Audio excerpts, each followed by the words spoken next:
കൊല്ലം കടയ്ക്കലിൽ സ്വകാര്യ ഫൈനാൻസിൽ നിന്നും ലോൺ എടുത്ത് തിരിച്ചടയ്ക്കാത്തതിനെ തുടർന്ന് കുടിയൊഴിപ്പിക്കാനെത്തിയ ബാങ്ക് അധികൃതർക്ക് മുമ്പിൽ ഗൃഹനാഥൻ കുഴഞ്ഞു വീണു.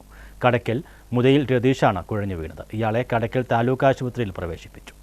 കടയ്ക്കൽ മുതയിൽ രതീഷിന്റെ 2.5 സെന്റ് വസ്തുവും ചിതറ ഗ്രാമപഞ്ചായത്ത് നൽകിയ വീടും വെച്ചാണ് സ്വകാര്യ ഫൈനാൻസിന്റെ ആറ്റിങ്ങൽ ശാഖയിൽ നിന്നും ലോൺ എടുത്തത്. ജപ്തി ചെയ്യാനെത്തിയ സംഘം 2 കുട്ടികളെയും ഭാര്യയെയും കൊണ്ട് വീടൊഴിയണമെന്ന് അറിയിച്ചു. തുടർന്ന് രതീഷ് കുഴഞ്ഞു വീഴുകയായിരുന്നു. ഇയാളെ കടയ്ക്കൽ താലൂക്ക് ആശുപത്രിയിൽ പ്രവേശിപ്പിച്ചു. രതീഷിന്റെ ഭാര്യ സബിത ഫൈനാൻസിന്റെ ആറ്റിങ്ങൽ ശാഖയിൽ നിന്നുമാണ് 1,40,000 രൂപ ലോണായി എടുത്തത്.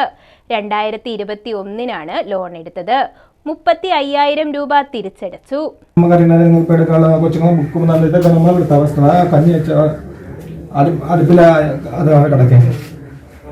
നമ്മൾ പൈസ എടുത്ത് നമ്മൾ അടക്കി വെച്ചിട്ട് വന്നേരാണ് പിന്നെ കൊച്ചുങ്ങളെ പഠിത്തം, എനിക്ക് ജോലിയില്ലാതെ, ഇത് +1 അത് +2. അപ്പോൾ ഇതിലെന്തെങ്കിലും ഒരു കാര്യം വരുമ്പോൾ നമുക്ക് ഈ കൊച്ചുങ്ങൾക്ക് ഫീസ് കൊടുക്കാനും ആ ഫീസ് വരെ മോൻ്റെ ഫീസ് വരെ ഞാൻ ഇപ്പോൾ കൊടുത്തിട്ട് സ്കൗട്ടിൻ്റെ ഫീസ് വരെ കൊടുത്തില്ല.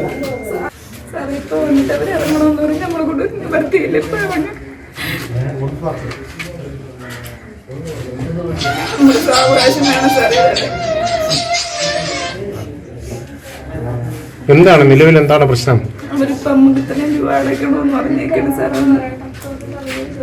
ക്യാൻസർ രോഗിയായ രതീഷിന്റെ ഭാര്യ സബിതയുടെ പിതാവ് രഘുവരനും ക്യാൻസർ ബാധിതനായ ചികിത്സയ്ക്കും മറ്റുമായി വലിയ തുക ചെലവാകുകയും കടം എടുത്ത പണം തിരിച്ചടവ് മുടങ്ങുകയുമായിരുന്നു.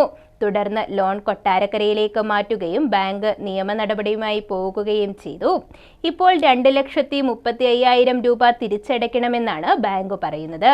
ഈ കുടുംബത്തിന് ഈ തുക അടയ്ക്കാൻ കഴിയാത്തതിനെ തുടർന്നാണ് കുടിയൊഴിപ്പിക്കാനായി ബാങ്ക് എത്തിയത്. പാചകം ചെയ്ത ഭക്ഷണം പോലും കഴിക്കുവാൻ ജപ്തിക്കെത്തിയവർ അനുവദിച്ചില്ലെന്നും സബിത പറയുന്നു. ന്യൂസ് ബ്യൂറോ, കൊല്ലം.